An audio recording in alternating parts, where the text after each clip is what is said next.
Hi everybody, it's Chris Lemons at Vanderbilt University and I'm here to introduce you to Module 3. So in the previous module, Module 2, you were presented with a measurement model called General Outcome Measurement, or GOM. This approach was contrasted with specific subskill mastery measurement. So the purpose of this module is to further explore mastery measurement and to introduce you to several different approaches to measuring mastery that may be useful in intensifying interventions. Before we go into the module, I want to briefly review with you information that was included in Reading 1 from Module 2. This is called Paradigmatic Distinctions Between Instructionally Relevant Measurement Models by Lynn Fuchs and Stan Deno. In the paper, the authors contrasted two measurement models, General Outcome Measure, or General Outcome Measurement, which was the topic of Module 2, and Specific Subskill Mastery Measurement. If you didn't get a chance to read that article closely, I highly recommend that you go back and read it before you continue further in this module, because the main purpose of this module is really to contrast general outcome measurement, and that paper will set you up in a really good way to understand what we're trying to do in this module. So in the paper, the authors highlight 5 features of specific subskill mastery measurement, and these include the following. So first of all, this version of mastery measurement is focused on a series of skill hierarchies. For example, students may be required to master one-on-one, one-digit plus one-digit math problems before they move on to one-digit plus two-digit.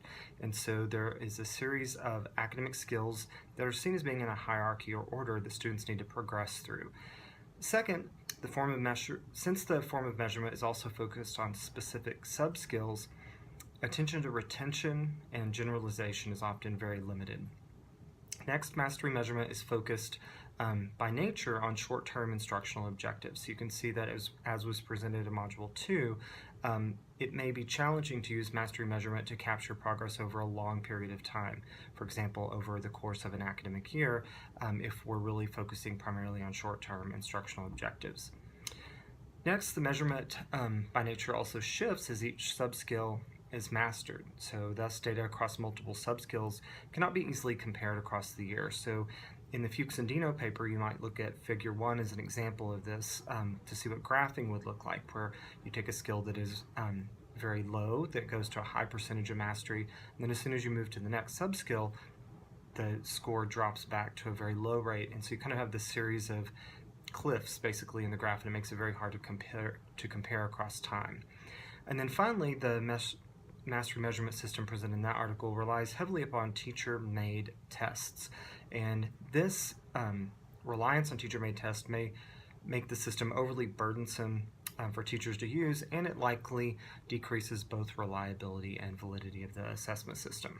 And it's one of the reasons in Module 2 that General Outcome Measure, or GOM, was seen as being a much more valuable tool compared to mastery measurement, at least as defined by Fuchs and Deno, because of some of these challenges.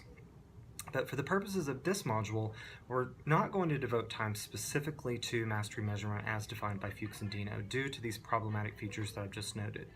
Instead, we're going to present you with 5 different ways that researchers have measured mastery of skills, some more aligned with the traditional mastery measurement definition than others.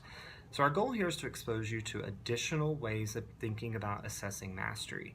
And we are doing this because there are likely situations in which additional assessment beyond general outcome measurements may be needed. So, for example, consider response to reading instruction for children with intellectual disability. Jill Allure and colleagues at SMU demonstrated that for some students with intellectual disability, a reliable gain on curriculum-based measurement, or CBM, was only demonstrated after 3 to 4 years of pretty intensive intervention. So you can consider that for a classroom teacher or for someone conducting research with this population, general outcome measurement, or CBM, may not be sensitive enough to capture growth in a relatively short period of time. Or you might also think of some of the examples provided in Module 2 of the limited options for general outcome measurement in the area of problem behavior. So as you go through this module, Module 3, I want you to consider areas in your area of research in which general outcome measures, or CBM, may be insufficient and may need to be supplemented with additional ways of measuring student progress. So the 5 primary readings each focus on a specific way of measuring mastery of targeted skills. And for the purpose of this module, we are going to loosely categorize these assessment systems as mastery measurement. As you proceed through the module, keep in mind the limitations of traditional mastery measurement outlined by Fuchs and Dino, and consider which one of these may apply to each of the approaches that we present in this module. I want to be clear that as with almost all assessment systems, there are pros and cons to the approaches that we're going to go over. Our aim in this module is to show you additional ways of measuring student progress and to have you spend time thinking about how these assessment approaches may be useful in intensifying interventions both in schools and in your own research. We also want to encourage you to think more deeply about additional research that needs to be done to further establish the reliability and validity of the approaches we're about to cover. So we have also reviewed feedback that you have provided thus far in this curriculum, and we're making a couple of slight revisions to Module 3 that I think you will like. So first, we're going to give you some additional time to complete this module. So as you can see by the timeline that's outlined on this website, that you have additional time to complete this module this month, and I think that'll be particularly useful as you're finishing your first term in the program and as the holidays are starting.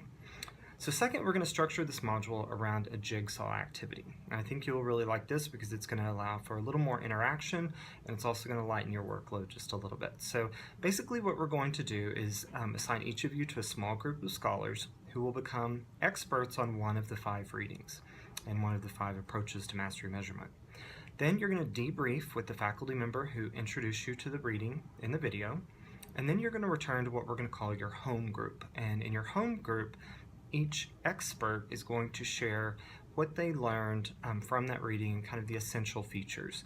And I'll be explaining this further in more detail in Component 5 synchronous activities. And since we are debriefing in home groups, we are going to make reading the articles that are not assigned optional.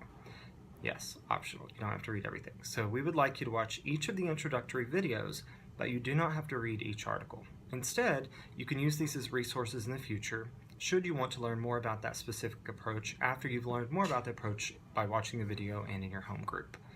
So I hope you enjoy the content of this module. I thank the other faculty who contributed videos and input, and now you can move on into Component 3. So here you're going to learn about stimulus control procedures, both stimulus shaping and stimulus fading. You're also going to learn about discrete trial training, curriculum-based assessment for instructional design, and cumulative mastery. We hope that each of these approaches extends your thinking on how we can better assess students' mastery of targeted skills as a way to improve our abilities to intensify intervention. Enjoy.